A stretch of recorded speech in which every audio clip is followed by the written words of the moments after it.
Carl needed to get out of there. The cold and the pain required urgent care.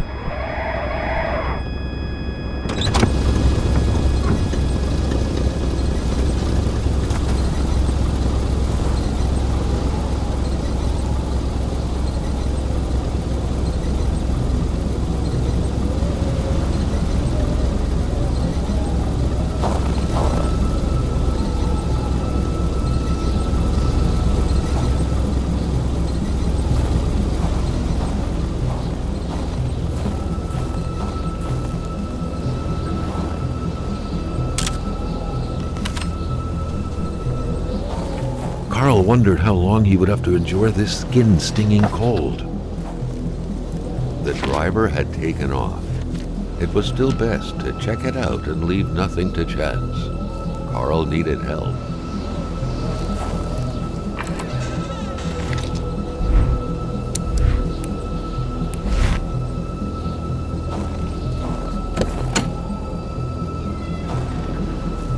It was a small, locked box.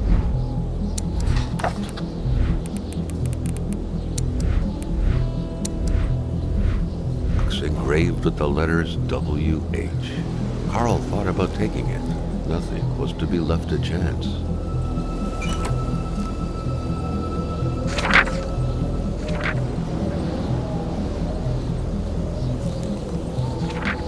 Such heart-wrenching Nordic poetry that was. But Carl didn't care much about flowery language.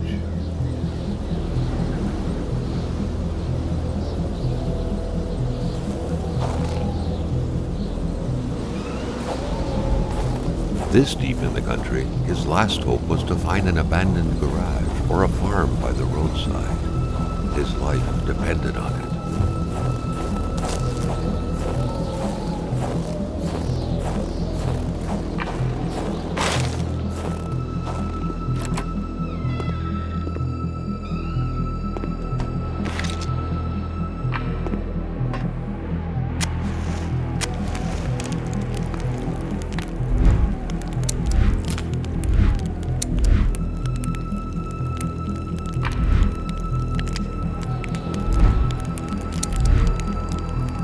Carl, like many of his contemporaries, felt like he had more trouble breathing when he wasn't smoking.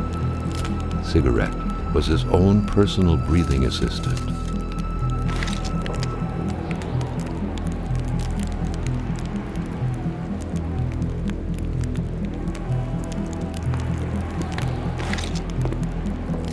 Even better than he had hoped, Carl Faubert had succeeded once more and was now on his way to new adventures.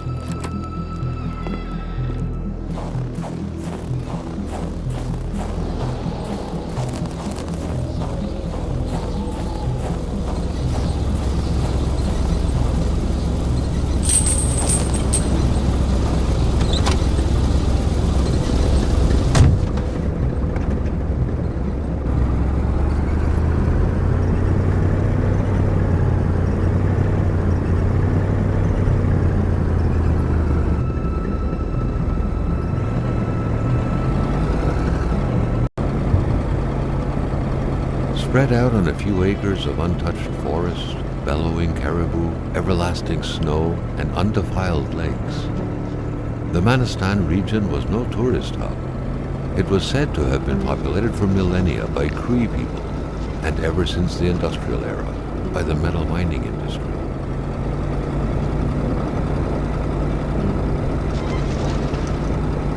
The truck was running on fumes. Good thing that the general store was close by.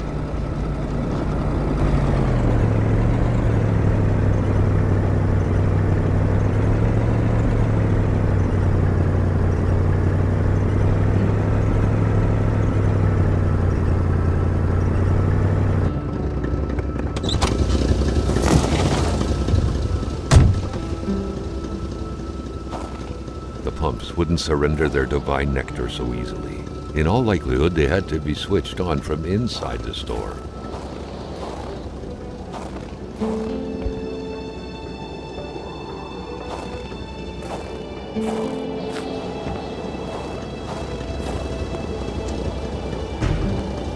Something fell to the bottom of the box.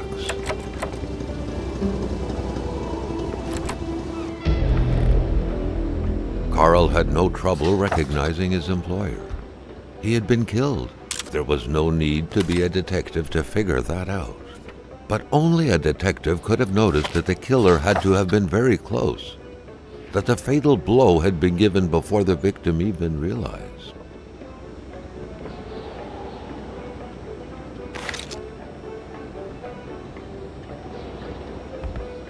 Carl felt a chill down his spine and had a terrifying realization.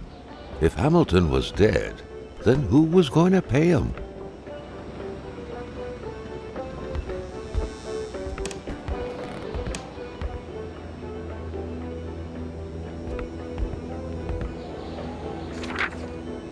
What could be inside that envelope? Carl was taken aback. He knew this address. It was said to be the address of the P.O. box for the Canadian Secret Service.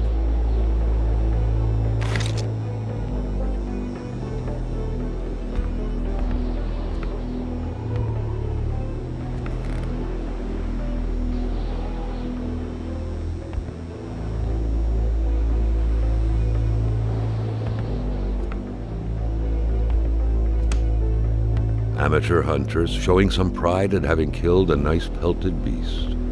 With men like this roaming the area, wolves would become extinct within 10 years, Carl thought.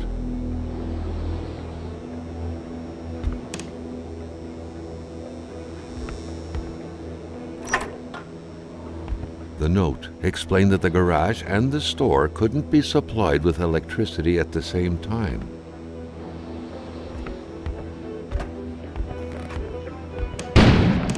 An explosion suddenly occurred outside.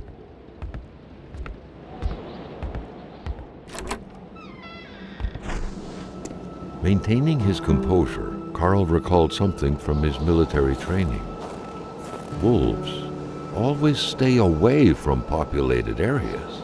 Wait, was it about bears? Carl was no electrician, but he could identify a wiring problem when he saw one.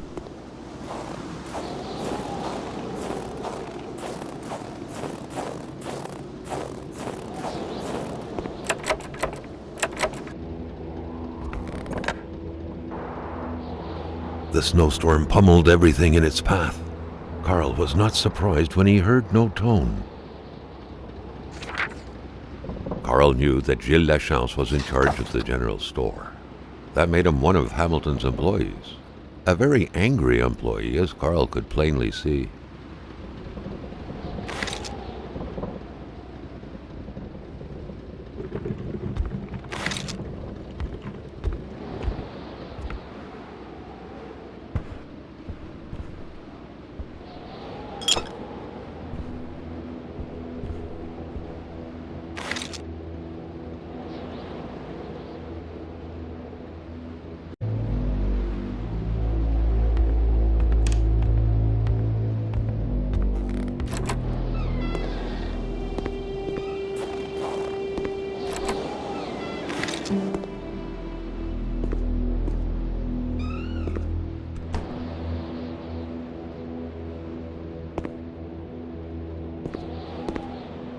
The crowbar was stuck under the lift.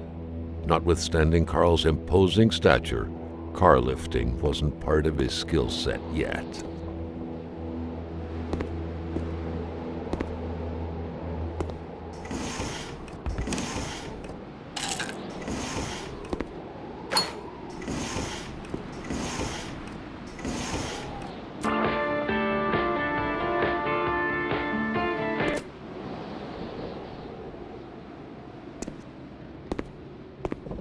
Staring intently at the controls won't be enough to make that lift budge.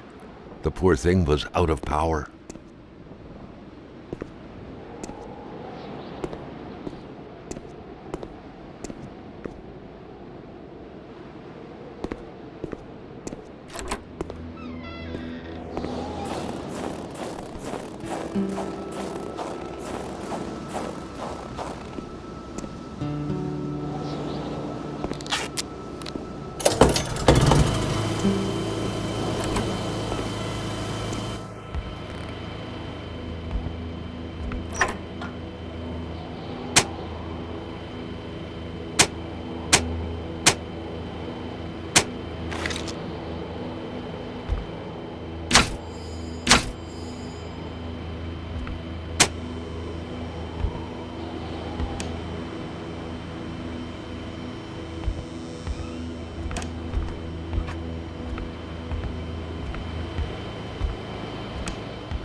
the murder weapon.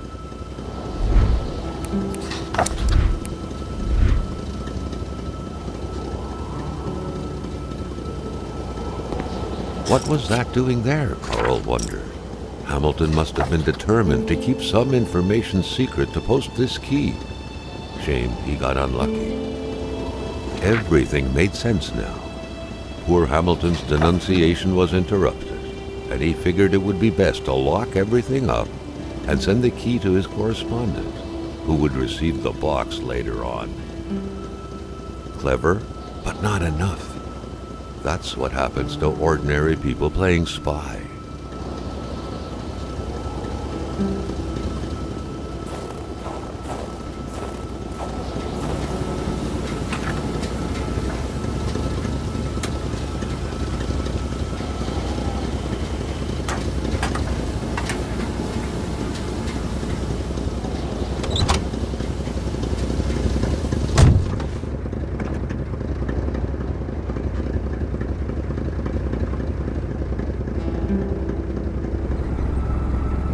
Carl knew straight away where to find the infuriated Gilles Lachance. Any good investigation would have to start there.